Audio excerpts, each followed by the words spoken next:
And let's talk about the art of captaincy. We have two of the greatest sat with us right here. And let's have a look at Ricky Ponting's statistics first of all, shall we?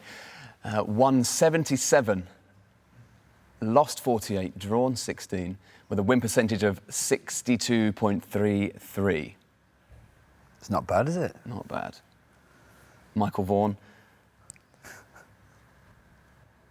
I mean, it's some record. I mean, you look at the lists of captains that have won play. Unfortunately for England, there's lots of Australians in the top list. They've won far too many games in the history of Test match cricket. But you look at the World Cup wins, 2 consecutive as well. It's strong from Ricky.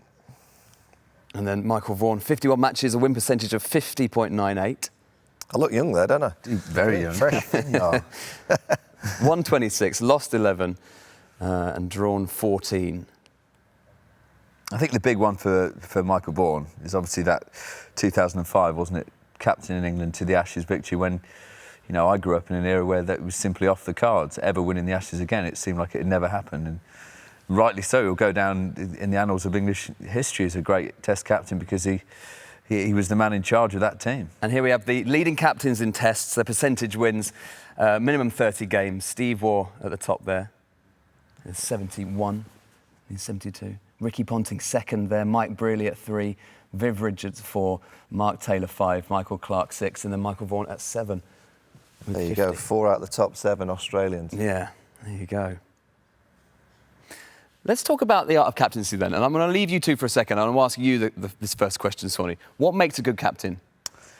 Well, there's a few things, actually. I mean, for me, a good captain is someone who can control all the different personalities within a team and get the best out of them. And it's never an easy thing to do in an international dressing room. You've got a lot of big personalities. A lot of guys have had to have big personalities to get there in the first place.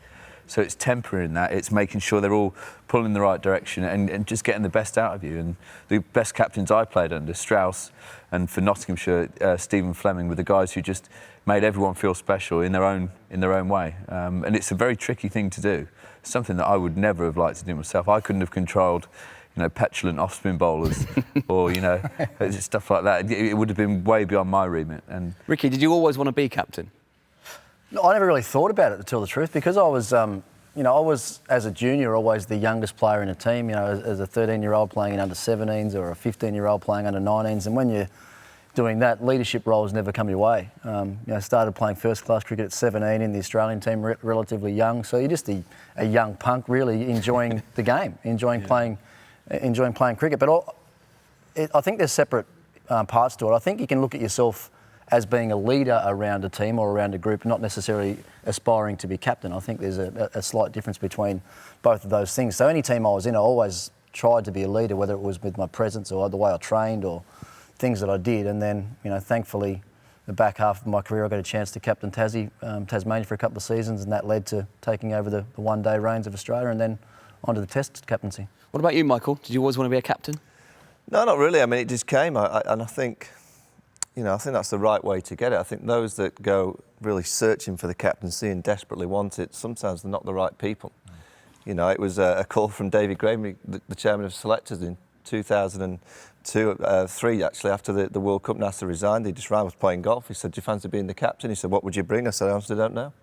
I honestly didn't know. I said, "Yeah, I'll have a go." He said, "Well, what would you do differently?" I said, "Well, not a great deal. I'll just try and get the team playing to a standard." I mean, what I always did without thinking I was doing it was when I was playing in the 90s in county cricket and then got into the England side in 99, I was watching a lot of the cricket that Australia were playing and the style of cricket. And I always felt that the English way was different to what the Australians were doing. They were playing a more expansive game, very positive. They were in the opponent's face more often than the England side. So when I got the job, and I was fortunate that I'd just played against Australia in 2002-03 and witnessed Steve Waugh in operation, witnessed the way that the Australians played the game, and I basically just copied them. I thought, we'll do that. Yeah. We'll play to that level. We'll try and intimidate the opposition. We'll attack more with the bat. We'll attack more with the ball. And we'll just see where that takes us. And that was really my remit, is following who were the best team at the world by a country mile. And we didn't think we could possibly get to that level, but I thought they were the model that we had to try and catch. They were the team that were scoring quicker than anybody else, getting the opposition out quicker than anyone else by being aggressive with their field placement. I thought we have to play that way if we're going to try and beat them in 2005. With that style of captaincy then, Ricky, is that how you're taught in Australia to captain?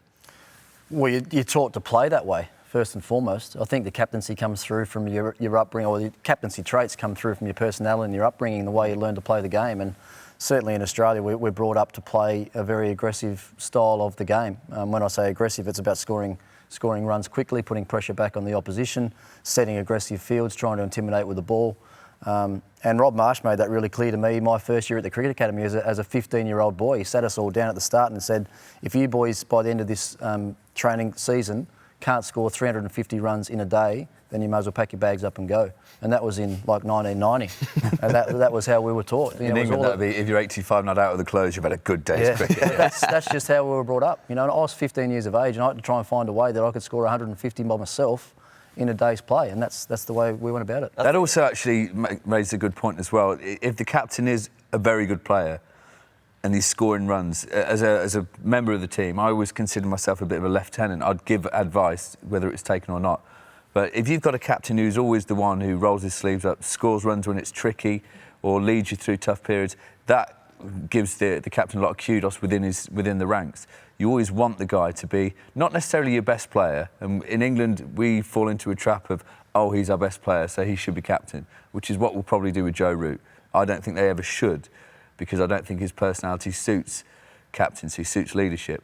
But if your captain is leading from the front, when Strauss was captain and doing really well for a long time, he'd go out and open the batting against the new ball and he'd take on anyone and he'd score runs. You'd become a very popular man, especially amongst your bowlers, if you're scoring big runs. Well, with that in mind, then how did your captaincy evolve then, Michael? And when it started affecting other parts of your game, how did you deal with that? Well, that's the most difficult element of the job when you're not scoring runs yourself, yet you happen to be that pivotal figure in the dressing room. And I always used to think that as a captain, you've got to have your different caps. So you have to have your batting cap on. You know, when you're batting, you're just a batsman. You know, and when I played at my best as a captain and the batsman was I got into the dressing room and I gimmick putting my batting cap on. I said, right, I'm just the batsman now. And then you, obviously, when you're on the field, you're the captain.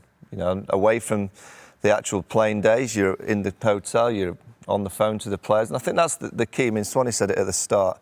I went out of my way to find out absolutely everything about the players I was captaining.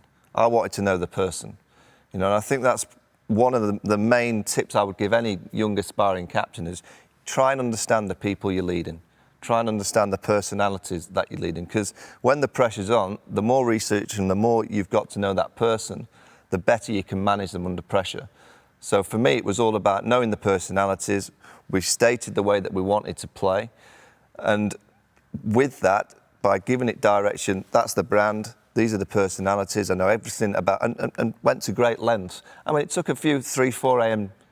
nights out with Freddie Flintoff to get to know him properly, I have to tell you. I mean, Did you remember it though after? No, I didn't have a clue. But that's what I did. I tried to find out everything, and then the team kind of followed because it was just different. We were doing something that England had never done before, so it was kind of cool at the time. Well, it's actually amazing you say that, Vaughan, because I've never heard anyone else say that, captains, but that's exactly the way I went about it as well.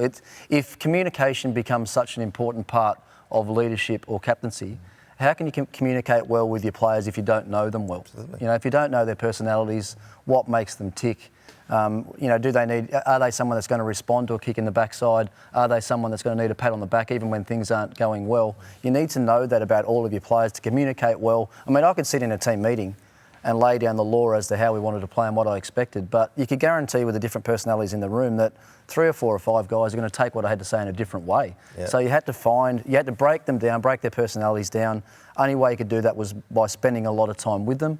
And as we know, through the course of both of our captainships, if you like, you have so many different players come into your change room, and you need to spend that time with them as early as you can to get to know them well. And the first thing that, you know, a young captain goes out for the first time, and commentators and everyone watching the game, the one thing everyone talks about is tactics. And it's the last thing I ever look for in a captain. Exactly. I'm not interested in the tactical side of the job to start with. Is he the right person? Is he a good leader? Can he obviously hold himself into the side as a player first and foremost, because that's so important. You've got to be able to play in the side and be, you know, one of the, not the first names on the sheet, but you've got to have an established position in the team.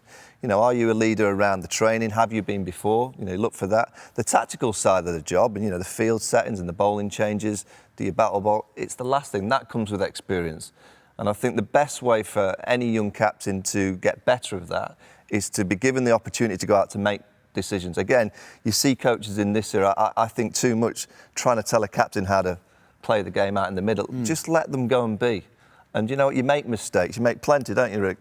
You know, you go out there and you go back at lunch and go, why did I put him on and why did I have that feel? Well, you store it up in the memory bank and think, next time I'm in that position, I'll just do it slightly differently. You know, it's called the memory stick in the brain of just trying to tick it all the time. Is it improving every day? And I think it's like being a batsman, a player. You've got to always try and improve. And the only way you do improve is by making decisions, making mistakes, and then, you know, learning the lessons from them. More so than in any other sport, really, cricket, the captain plays such a crucial role, the most important role, really, in any sport, I would say. And I suppose it's a weird balance between being the leader, leading the gang, but also being very selfless and seeing what everyone else is up to. I suppose that's quite a hard part of it. Well, I think the easiest way to address that is you don't change yourself as a person once you become the captain. That's a really important thing. When you're a captain of a team, you have to remain the way you were before you were a captain. If you don't, and try and take yourself or elevate yourself to another level. Out, don't you? Well, you just lose respect of everyone, don't you? The people that you're trying to captain, they're not silly. They identify changes really quickly, and because you're the captain, they're looking at every move that you make day in, day out. What time do you get to breakfast? Are you on the training track first? What are you saying in the media? Your players are watching everything that you do. So yes, that's the balance: is remaining one of the boys, but wearing the captain's hat around is probably the biggest challenge in the job. That's a massive thing that Ricky said there. Something that Michael did, and he's said it out loud before, that he made a conscious effort to never look down when he was on the field, no matter what happened, no matter, you know, if a bowler bowled a particularly bad ball or whatever, never kick the ground, never look down, because the players look for a leader in that situation. You know, things happen on the field and it is an emotional time. The guy who's leading the whole thing, who can stay calm throughout everything, is a natural-born leader. That's something that Vaughan did, and that was brilliant for England through a long period of time. I think what the most important thing is, you know, you've got to understand that you're representing your country. It's a big pressure in itself. And then you put yourself into the players' position. They're under huge pressure. So I used to think in the England dressing room, they don't need any more pressure coming from me. You know, they've got the pressure from their own mind. You know, they're all putting themselves under pressure because they're desperate to do well. Then they've got the media pressure. They've got the pressure from 30,000 people watching, millions on the TV. So my thought process was, I've got to dampen down the pressure. I've got to release the pressure. So I try to make it as relaxed as possible. And players who played in an expansive way, I would encourage them to play even more expansively. You know, the Freddie Flintoff, Kevin Pitt, I would encourage them to attack even more so. Because I thought it'd be a way of releasing their pressure zones to go out and play in a way that I knew they enjoyed playing. You know, I think, again, at the highest level, it's so stressful and pressurised. I think sometimes we can forget to enjoy it. Yeah. You know, you've got to be telling your players, look, lads, it's Australia and you're going to have to wear a few from Brett Lee. It's not always enjoyable, but if you can try and enjoy it and have that mentality of getting out onto the field to enjoy the game, there's a better opportunity that you're probably going to be more successful. There's been a lot of discussion about this at BT Sport Cricket on Twitter, if you want to get involved in the conversation. AS Malik says, Ricky, most difficult player to captain? Which one? Can you ask Vaughan that one? That's straight at you, that. Thanks, Mr. Malik. He's straight in there with that one. No, I'll tell you, I'm going to make a bit of a joke of it. Glenn Mcgrath was the hardest player for me to captain. I mean, everyone would sit back and think that he's the easiest. You know, you give him the ball, you come on, he'd do a job for you. And yes, and that's right. But at some stage, you had to try and get the ball off him as well. You had to try and get the ball out of his hand. And I'd tell him, that's enough, mate, have a rest there. And for the next 10 or 15 minutes, he'd be walking around with his sleeve over his mouth, calling me every word under the sun, standing down at that fine leg. He'd be abusing all the crowd when they're into him because he wasn't bowling. So, interesting to hear yours. Would he make you pay in the nets the next day? No, I wasn't too worried about facing Glenn in the nets. But if it was McGrath or Gillespie or Sean Tate or Mitchell Johnson or one of those boys, it was a bit different. I think it's hard to say one. I think every single player in the team will cause you some stress at some time. And even the real nice lads, you know, Andrew Strauss, poshest lad in the world, but even at times, Strauss might have been quite tricky because he had low moments. You know, Ashley Giles had low moments, and they're the times that you really get tested as a captain, is to try and calm a player that's under pressure. You know, the pressure saying he shouldn't be. I remember in 2005 we lost the first game and all the headlines. David Houghton, the Zimbabwe ex-player, said that we were a 10-man team because Ashley Giles really was a waste. He was a wheelie bin. You know, and all the headlines were about the wheelie bin, and I thought it's a bit harsh. You know, you could sense at Edgbaston when we arrived that he was pressured, and you know, they're the times as a captain that you have to realise that there's always one or two players that are under the pressure zone, and they're the times that you have to spend a little bit more time with those types of people. Another question here, a really good question actually, this from Team RS. Thank you very much for your question. How did you/your teams deal with external/internal pressure? Well, I think teams, when they're at the best, they don't even look to the external stuff because it's not important. Doesn't matter. You know, it doesn't matter. You can't control it. I mean, it's the old psychologists who come in and say, control the controllables. And, you know, it is actually true when he said, but when the teams aren't in a good position, not playing well, it does affect the team. You know, headlines and stories and comments do affect individuals, which end up, and I think that's one of the big things that I would try and do, is that a lot of it's the team ethic, the team talk, you know, the team do this. But my philosophy was purely to get the individual playing well. Really focus on the individual plays well, there's a better chance the team will play better as a collective. And, you know, all these kind of things, whether it would be from the press or internally, there might be a fallout, a clique developing. You know, they're the hardest things, I think, as a captain that I found, when little things happen in the team which you think, nah, that shouldn't be happening.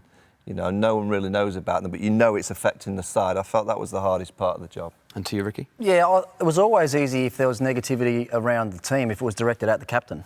If it was directed at me because I hadn't done certain things right or I wasn't getting the right performance out of the team, then that was easy. But when it was directed at 3 or 4 of your players that mightn't have been going so well or had been under pressure, I would still then, I like to be a bit of a guardian and a protector of those players, because at any given time, you're going to have 4, 5, 6 players in a test match that actually haven't performed well. And that might go over 2 or 3 games. So for me, I would try and take, if it was a press conference that, you know, if Shane Watson hadn't performed in a couple of games and the press wanted to talk to him, well then no, I'll go and do that. You ask me the questions about Shane Watson, I'll try and take everything off or the pressure off these certain players where I could. So as a captain, you do become a guardian for your players as well.